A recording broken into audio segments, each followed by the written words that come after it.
Today's show, we travel west to Los Angeles, and with us today is former UNC and NCAA women's national champion.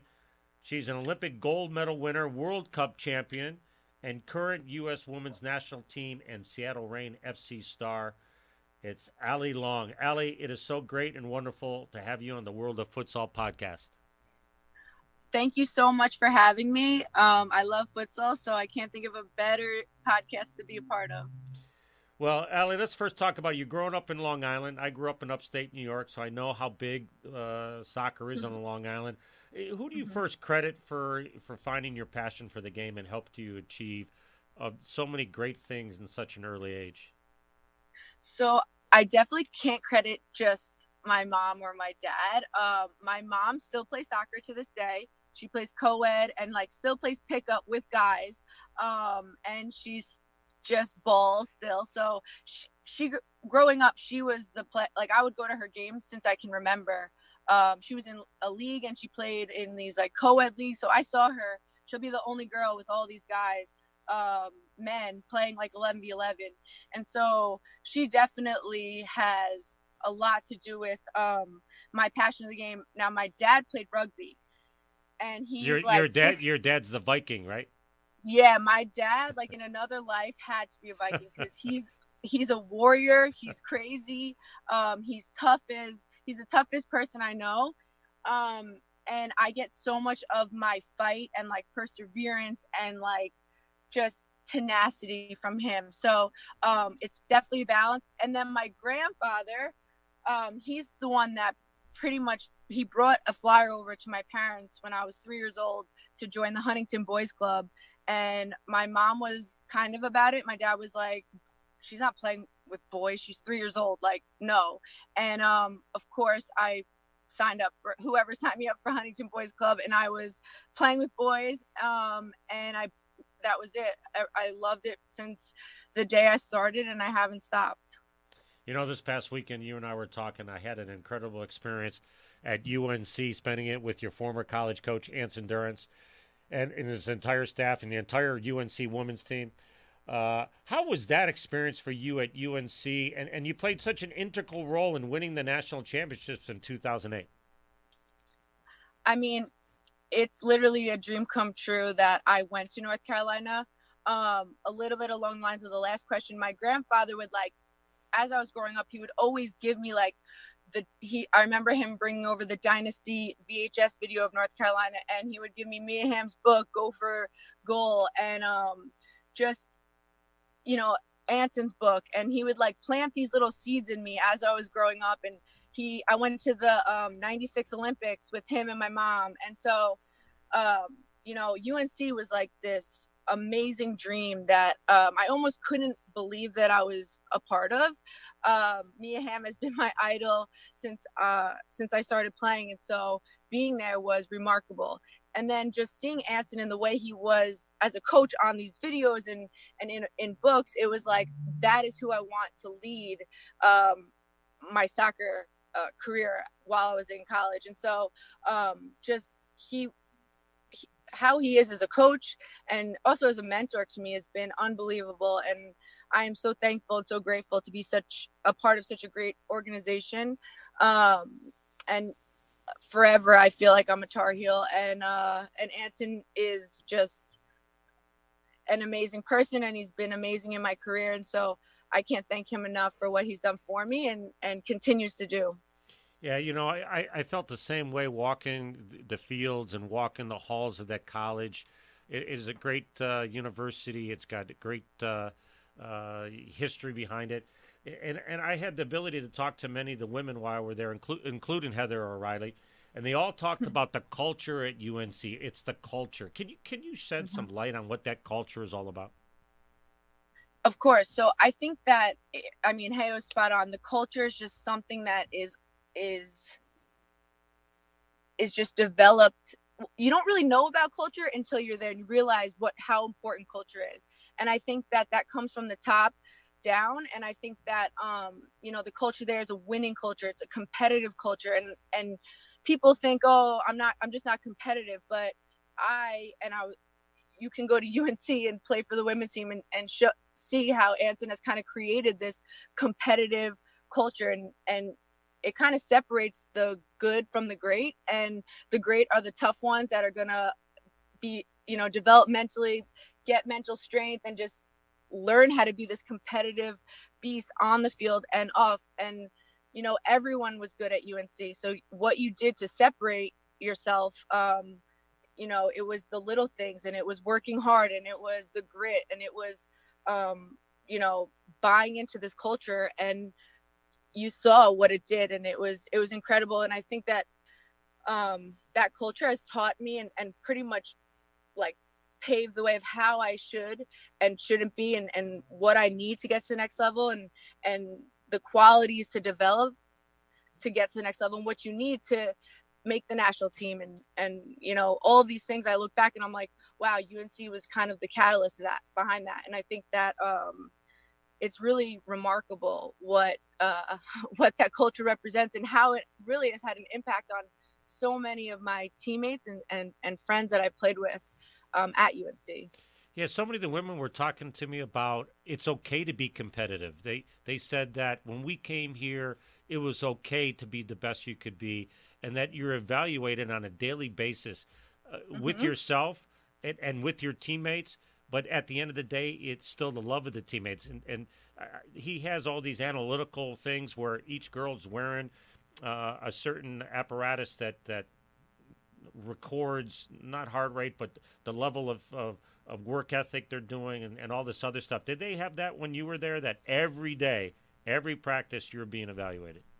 Yeah, I mean, the thing that I think that I love as a player that, you need to grow is accountability. And what that culture does is it gives you the accountability to see where you're at, see where you rank amongst the rest of the players.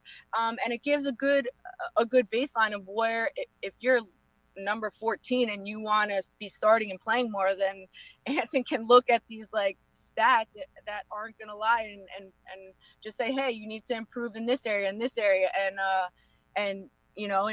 And I think that that's something that the women's game lacks a lot, because I think that a lot of coaches tend to think that women may have a weaker mentality, or they can't handle being yelled at, or whatever. And I think that something that I have loved about Anson is that he holds everyone accountable to the same standard, and it pushes everyone to be their best, and almost where you respect everyone because the grueling and hard work you put into it, and it makes you just love your teammates more.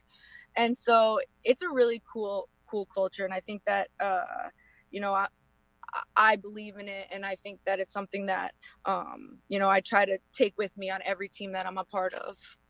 I was watching one of the outdoor matches on Sunday, and there was a player who was in her 5th year at school, and she was graduating in 2 months, and she was reflecting back on her days at UNC. She didn't know if she was going to go back to Plymouth, Michigan, or if she was going to stay in Raleigh, but she just said that it's been the best 4 to 5 years of her life, and she was kind of scared a little bit of what was going to come next. But you had that great experience winning the national championship with Anson and the rest of your teammates. You graduated. You got drafted right into the Women's Professional Soccer League. You played for Washington. You played for Sky Blue FC with Jimmy Cabrera. You went on to go to Paris. What a great place to play in. And you played for Paris. And now you start for Seattle Reign FC. How was that experience been for you to leave UNC and still continue all the great things you're doing, especially in the professional ranks? It's honestly something that I've dreamed of as a little girl, and I think going to the '96 Olympics, that planted the seed of just wanting to play at the highest level and be a professional athlete. And I think that it's been incredible being able to go to different places. And I think every team that I've been on, I've learned and I've grown, and I've taken something, a part of me that's made me into the player I am today. So it's been amazing. And of course, playing for PSG, it's just a different culture. soccer's viewed differently than it is in the US. And I think we're coming a long way and we still have a long way to go. But it was just really cool being in that environment and seeing, how soccer was viewed upon, and really living in Paris and seeing it on a daily basis was really special. And I enjoyed it a lot. Yeah, I was in Paris last September, and I fell in love with the city. I couldn't imagine playing professionally there and living there at the same time. That just must have been an awesome experience to do that. Yeah, it was really cool. And I think something that I appreciated so much was being a part of Champions League, because I watch all the games, and just playing in your own Champions League was something really special. And I think it also has prepared me for the next level. And I think Seattle right now I play for, and my coach Blacko reminds me so much of Anson, and he's a brilliant coach. He's probably one of the best coaches that I've had. Him and Anson are up there, and I'm so thankful that I have these amazing coaches that can just pour into my life and help me and mentor me as a player, because I'm someone that just wants to get better, and I want a coach to hold me accountable, and I want to be told what I need to hear that maybe other players don't want to hear, but I want to hear it, because I know that hearing it is going to make me better. So I'm really appreciative of the teams that I've played on, and I'm so thankful to be at Seattle right now, just a part of the team and being coached by Blacko. He's a soccer genius, I guess I would say. Well, I think Vlatko, and you're spot on, I think is a wonderful coach. I've played and coached against him.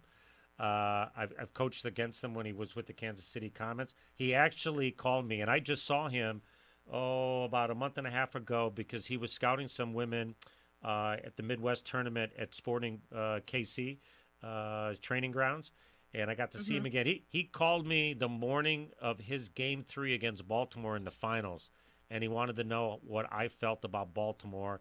And that's the kind of guy he is. He just constantly reaching out for information. He is a wonderful coach. Let's talk about how you and I got connected here in less than a week. This is a great story. So we get done with the session with Anson, and he takes me to a pizza place. I want to say it's the Brick, something like that, in Raleigh. And we're having lunch, and we're talking, obviously, futsal. And he said, Keith, hold on one second. And he gets you on the phone, and he starts telling me the story about how Allie said to me, being Anson, saying, hey, coach, how can I improve my game? How can I get better? And then all of a sudden, you're with your boyfriend at that time. He's playing futsal. He was a professional futsal player. You got asked to play.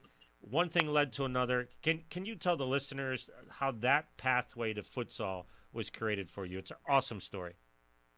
For sure. So I pretty much started dating my boyfriend at the time. He's now my husband, and this was 10 years ago. Crazy. And so he, on the weekends, or actually during the week too, he would play in these leagues. And so I grew up on Long Island. He grew up in Forest Hills, Queens, and I had never even heard of these leagues. I've never even been to a game. I've never seen them before advertised anywhere. So they're kind of like underground. So already I was like intrigued, and I thought it was really cool. So we would go to a game on a Saturday night at 8 p.m. and you're outside walking, and you're like, oh, it just looks like a high school, or it looks like a building. And you step inside, and the environment is like incredible. And it's mostly just Hispanic culture, and there's music playing, great food, and the games are so good, and these guys are so good. And so I was already sold. But each league, every gym is a different league, and each league is worth a prize at the end. So the games are so intense, especially during playoffs. So there's fights a lot. Like, I think the first time I watched, there was a fight, and I was like, wow, it's getting crazy over just like, one game. And he was like, no, this league is worth $10,000. And I'm like, oh, okay. Like, and so basically these coaches that coach in these leagues, they pay their players per game. So they want the best players in New York. They pay them a certain amount of fee that's between them and the coach. And each coach can get who they want and pretty much fight to win the title. And so you can play on a league on a Monday all the way to Sunday at pretty much any time of the night. And so basically I was just asking him to let me play. And I was definitely like a little nervous, but I was totally up for the challenge, and it looked so fun and it looked intense and competitive, and that's exactly my style. And so but it was good soccer too, so I just loved it. And so he wouldn't let me play for like 2 years. He's like, what if you get hurt? What if you get hurt? And I'm like, come on, man, just let me play, you know? And so finally, one guy on the team, they were actually in a tournament. So one guy in the team, he got a red card, and another guy was hurt. And so I was on the bench with them, and they let me sit on the bench. And I had my indoors in the car, and they're like, Allie, like, we need you. And I was like, yes, this is my time, this is my shot, you know. And so like I run to the car, I get my indoors, and like I'm in this like baggy guy's clothes. And so finally I get the chance to play. And so I ended up like assisting one of the goals, and I scored also. And so ever since then I was like, I'm in. And so I've been able to hold my own and stuff. And so it's been like so incredible. And so I never even knew these existed, and these leagues like are intense, and the quality is so good. And my husband's been playing in them since he was like 15. And I'm just so thankful that I've had to get to experience this. And so now I'm like a regular. I'm allowed to play. I'm the only girl. I am, I've had guys throw elbows at me and yell at me in Spanish, and I understand what they're saying now, so they can't do that. But yeah, it's been great, and it's been such a great way to develop my game. And it's fun. I love it. So can you say to all the other girls and women that are listening, and obviously to the men also, but we'll kind of target on the women, is that environment, the game of futsal, what it offers, it really helped your game to go back outdoor? Yeah, of course. So I think like the off season is your development between when your season starts and when it ends to the next season is from when your season ends to when the next season starts. Your development is on you. And so I striving to make the national team, I wanted to do what no other girl was doing. I wanted to just excel my game. I wanted to be able to think quicker, make quicker decisions. I wanted to be able to solve pressure. I wanted to play in tight spaces, and really what I wanted was my decision making just to be extremely fast. I could think 3 plays before. And so futsal has really helped me just be able to do that and to grow in that way. And it's also a sense of like, I feel like a little bit of pressure when I'm there. I feel like I'm representing every single girl because I'm the only girl there. And if I'm the one that lets them down, it's, oh, you have a girl on your team. So I'm always out there, like, competing and being my absolute best. And so I think for girls to get involved in futsal is crucial for their development. I wish I did it when I was younger. I wish I was able to play in these leagues starting younger, but I'm just lucky that I was able to find them when I did. This is incredible. You've been an All-American, you've been a champion, you've been an Olympian, winning gold medals, you've won a World Cup. You're still finding a way to strive in some part of your game to get better, and you found that futsal is that way. And it's funny that Anson, who had 55 players, recently come to UNC. He found out a lot of girls that their background was from futsal, and they started at an early age. So I got to ask this question then: if Anson, who's won so many national championships, he's won a World Cup, believes so much that futsal can develop that special player, and now your story has come out, why do you think there's still some non-believers in the U.S. about futsal? Well, I think that is there's 2 parts to that. I think that one, because you can't just go on any court when you're at a park and see futsal being played. So, in other countries, in Brazil, they're playing in the street, they're playing wherever they can, and there's goals in almost every public park you see.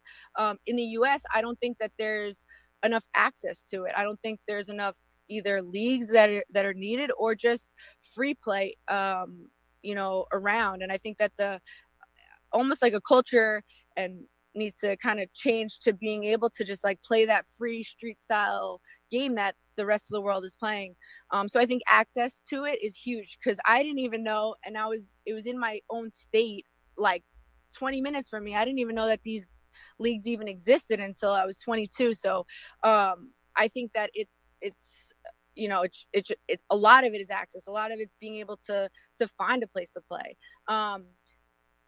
And then what was the because I had something else that's to okay, say. but you Oh, I know what I was gonna say. Sorry. The other part is that futsal's small, so a lot of people look at it and be like, yeah, but I play in a 120 by 80-yard field. Futsal is a small court, and I've gotten that like before from coaches saying like, well, you need to develop your longer game too, and I totally agree. But there's nothing else that replicates decision making, awareness, spatial awareness, timing of checking to the ball, being able to solve pressure. There's nothing that can replicate that better than futsal. And that's one aspect of your game. So for me, I was playing games at night, sometimes up to 9 games a week, but in the mornings or in the afternoons, I was at like a bigger field. I was practicing on my long range shooting. I was working on switching the point of attack. I was working on striking balls. And so I think that, you have to be in control of what you want to get better at. And for me, I'm very strategic with it. And, playing futsal, I understand I do need to hit that ball, and I do need to be able to shoot from further out. Maybe futsal in a really tight gym 4v4 isn't going to give me that, but it is going to give me things that playing by myself could never give me. And so, I think a lot of people look at it and they're like, well, you don't play, professional futsal, you play soccer and the field's huge. But if you pause every moment someone receives the ball, there's a decision, there's space, there's time. Every aspect of futsal is in a regulation game. So I think it's kind of two things that go to that answer. So go to that question. And I think I've answered my next question, because my next question will you continue to play futsal in your off season? And I would pretty much figure that you will be. Is that true? Yeah, I mean, every single off season, I'm always trying to play. Okay. Anywhere that I can. So when I first got to California, this really cool group of guys, they started Venice Beach Soccer Club, and basically they host this this little pickup game every Sunday at this court on Venice Beach. It's really cool, Muscle Beach. And so I got asked to play in this they had the first ever tournament was recent, and they asked me to. There was a game in between of like pros, so like it was with Steve Nash and Stu Holden and there's a bunch Lee Wynn and Servando Carrasco, and these pros that are playing for LA Galaxy and LAFC, and Steve Nash, who's a baller, Stu Holden, so good still. So all these guys, they asked me to play with them, and I said of course. But before that was a tournament, and my husband was here with me, and then two of his friends were visiting who play indoor with me in New York. So we asked last minute, hey, can we put a team in? And so they agreed. At first they were like hesitant, like, it's really competitive. I think they like doubted that we could play. And so we go to this one-day tournament, and we won the entire thing, which was incredible.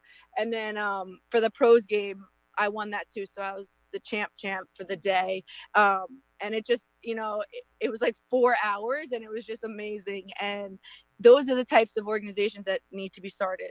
The Street FC that Kyle Martino's doing is really cool too. And these guys are trying to just bring pickup soccer to like, to make it like more accessible. So it's really cool.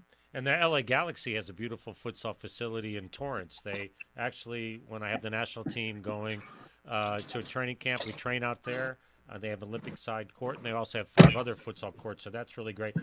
Recently I read that one of your goals is that you always strive to be the best player that you can be in the world. And you also want to inspire, empower, and encourage girls to dream big and let nothing get in their way.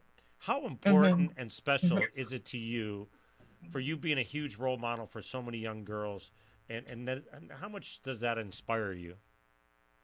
Well, I think that I've had a lot of adversity. I've had to always prove myself. I've been the underdog. I've been overlooked. And I think I've always had to work extremely hard to earn anything or reach any goal. And if I can help a little girl, help make their path maybe a little easier, I would love to do so. And I want girls to feel like they can do anything and empower themselves, and just like have the confidence to go after what they want. And when adversity comes, to know what it's like to fight for something, and to know that adversity is going to make you stronger and have better character, and just really make you into the player and person that you will become. So it's so important. I think that the next generation of girls, I hope that I can leave a mark on as many as I can. And I feel I'm not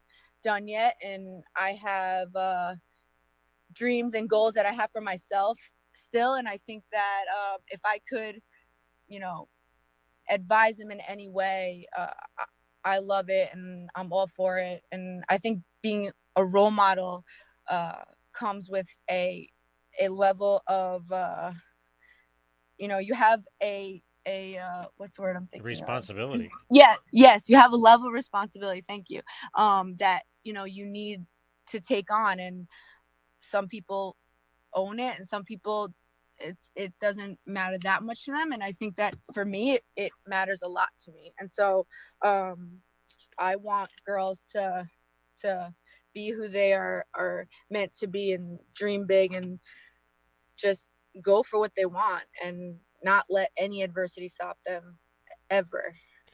I was staying with Anson at his house on Saturday morning. We're having a cup of coffee, and he told me a story about he was driving to his office, and it was in the off season, and it was cold and it was rainy, and he happens to drive by a park, and he sees someone out there doing like sprints and doing doggies, and he pulls up closer, and it was Mia, and she had no teammates around her, and she didn't have to do it, but she had a commitment to strive to get better, and he knew that from the beginning with her. And he told me, he said, Allie's the same way. Allie is always committed to try to find a different way.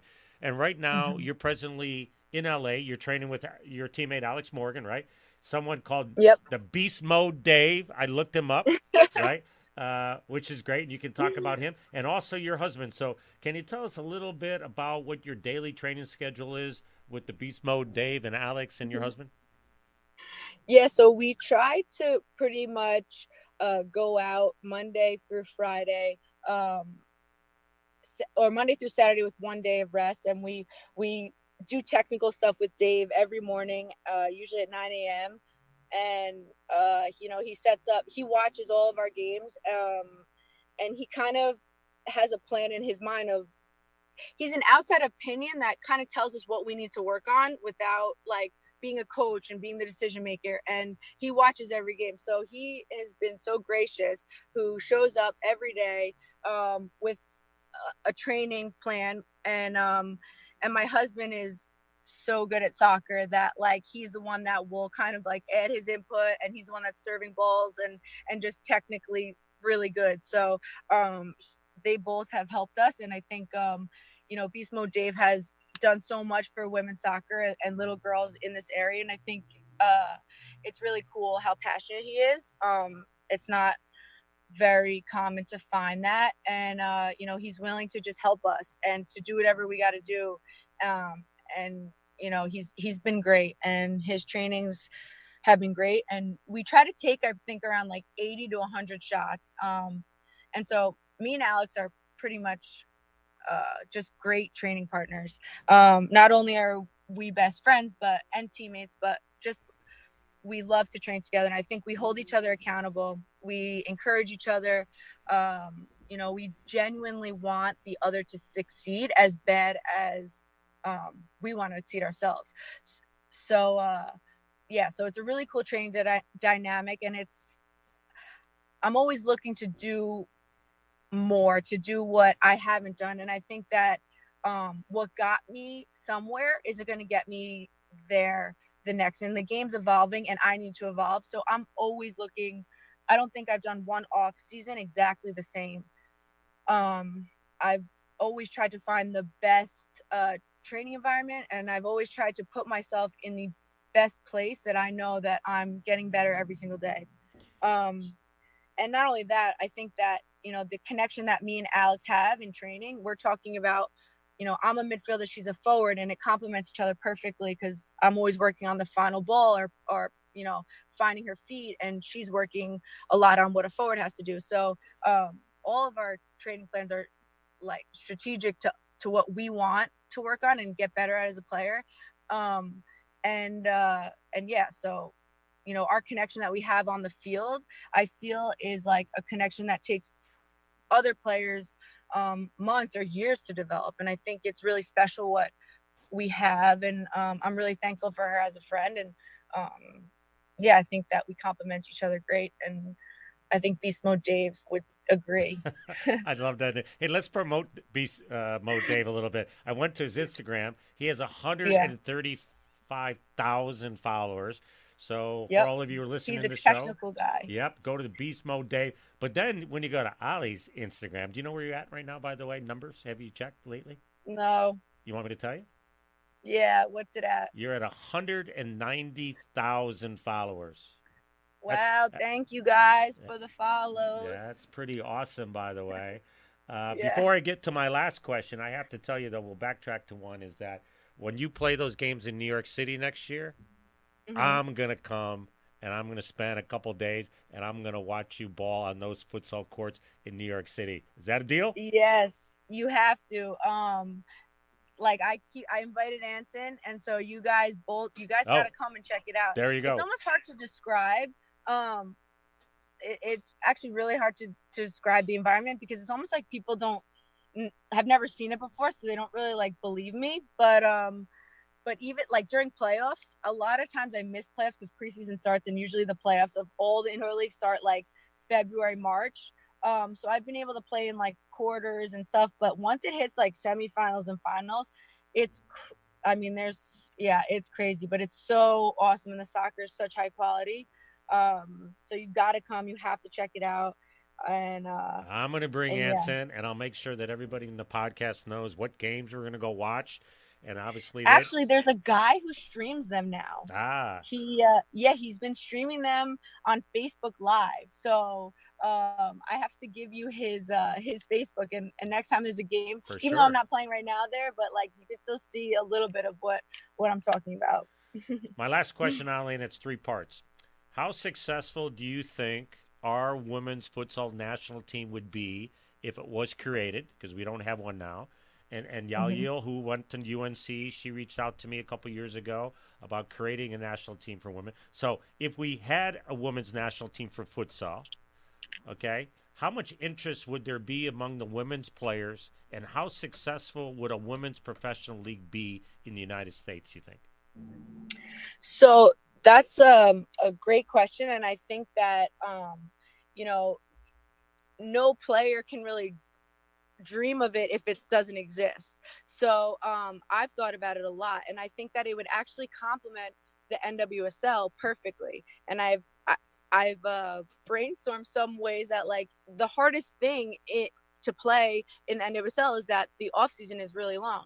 And like I said before, your development is completely up to you as a player. And if there was an actual league and there was games and there was trainings and people could actually play futsal, I think that would be a perfect balance of kind of like the NWSL. A lot of people go to Australia, but imagine if there's a league here that players can get that high level training and just like those game situations that everyone pretty much craves for, willing to fly across the entire world just to get some games. So I think it's an excellent idea, of course. I think that, it'd be fun. I think there'd be a great interest in it. I also think that once it got started, you would see a lot more of interest from players. And I think that also that it would just create the youth and the next generation to kind of just, see it as something really cool and something that they want to do and just develop better players. So I think it's a great idea, and I can't wait for it to start, because I believe you have to speak things into existence. So I know it's going to happen soon, and I just hope I'm around to be a part of it. I was fortunate enough to watch the women that are currently on the team at UNC and 55 other players that visited UNC. They all played futsal. We did it. We did a seminar. We did a clinic. They all had a futsal game inside the stadium that Michael Jordan played his last game in. And I have to tell you, for a guy who's been involved in this game for as long as I have, to see the level of these women play the game on the court and then watching them have so much fun, it was actually a dream come true. It was awesome. And I turned to Damon, who's the assistant coach with Anson. I turned to Anson. I said, once we have a full women's national team for futsal, in a short period of time, we'll become the best team in the world. And I firmly believe that because how much talent we have.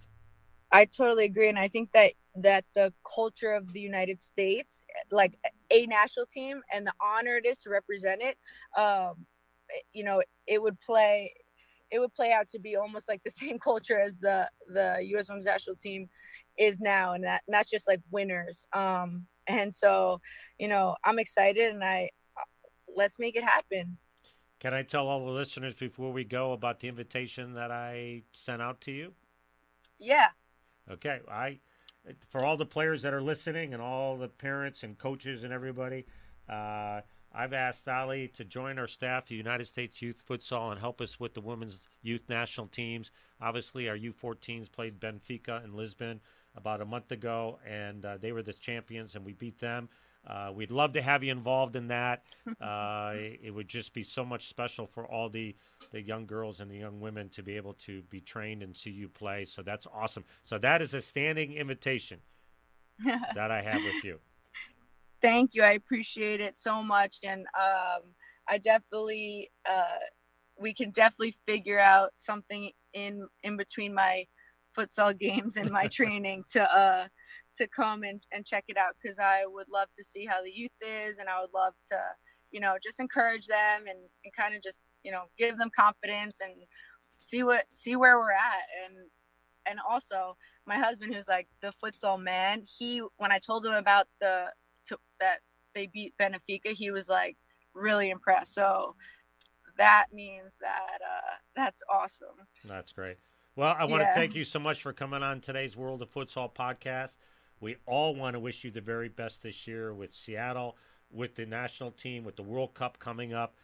It's just been an honor to have you on, and just congratulations on everything you've done, but you have more left to do, and I know you will do that. Thank you so much. I really appreciate it. And yeah, I'm excited for the future of futsal and for the women to have the access to it. It's going to be awesome. You've been listening to the World of Futsal podcast, broadcasting from our Ed Sports Podcast Network inside the studios here in the United States, powered by SoccerToday.com. To listen to all the shows, please visit theworldoffutsal.com or visit iHeart, iTunes, SoundCloud, Spotify, or any other place you can download podcasts. If you have any comments, questions, or topics you'd like to discuss, you can reach us here at the info@theworldoffutsal.com. Thanks, Allie. Of course.